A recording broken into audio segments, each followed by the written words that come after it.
AI tool या मौत का सामान। जी हां, हम बात कर रहे हैं चैट जीपीटी ऐप की, जिसकी वजह से फिर से अमेरिका में एक व्यक्ति ने अपनी जान दे दी, साथ ही साथ अपनी बुजुर्ग माता की भी हत्या कर दी, सिर्फ चैट जीपीटी ऐप की वजह से।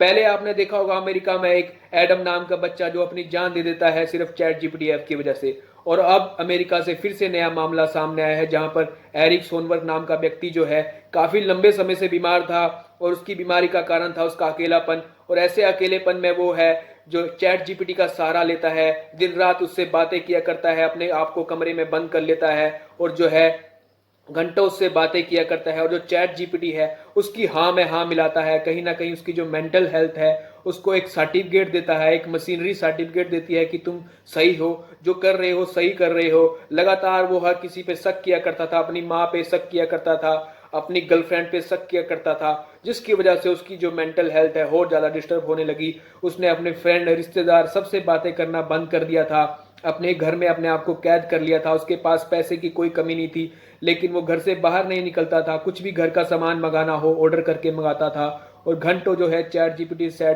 चैट किया करता था।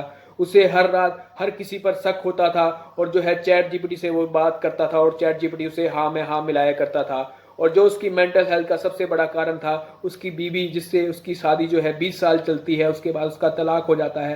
तलाक होने के बाद जो उसके 2 बच्चे हैं वो भी उसको छोड़ के चले जाते हैं, बीवी उसको छोड़ के चली जाती है। उसके बाद उसकी लाइफ में जो उसकी गर्लफ्रेंड आती है, कहीं ना कहीं उससे रिश्ते उसके अच्छे नहीं चल रहे होते हैं, उस पर वो शक किया करता था। उसके बाद जो है चैट जीपीटी जो है उसे प्रमाण दिया करता था कि तुम जो है सही कर रहे हो, सब कुछ अच्छा कर रहे हो, तुम गलत नहीं हो। और जिसकी वजह से उसका प्रोत्साहन और बढ़ता है, और जो है वो ऐसे कदम को उठा लेता है और जो है अपनी जान दे देता है। उससे पहले वह अपनी बुजुर्ग माता की हत्या करता है, उसके बाद अपनी भी हत्या कर लेता है।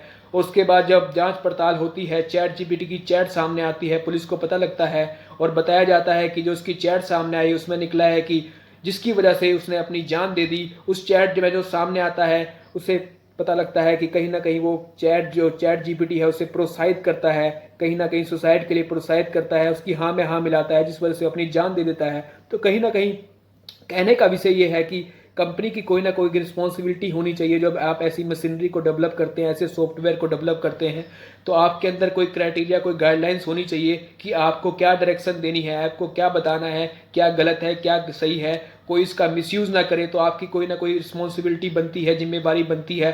अगर कंपनी चीज़ों को फॉलो नहीं करती है, गाइडलाइंस नहीं बनाती है इसके ऊपर, तो सरकार को इसके ऊपर डिसीजन लेना चाहिए, ऐसे ऐप को बंद कर देना चाहिए ताकि किसी की जान ना जाए। आपके क्या विचार है, आपकी क्या राय है दोस्तों, कमेंट करिए। साथ ही साथ हमारे चैनल को सब्सक्राइब करें, हमारी वीडियो को लाइक करें। धन्यवाद दोस्तों।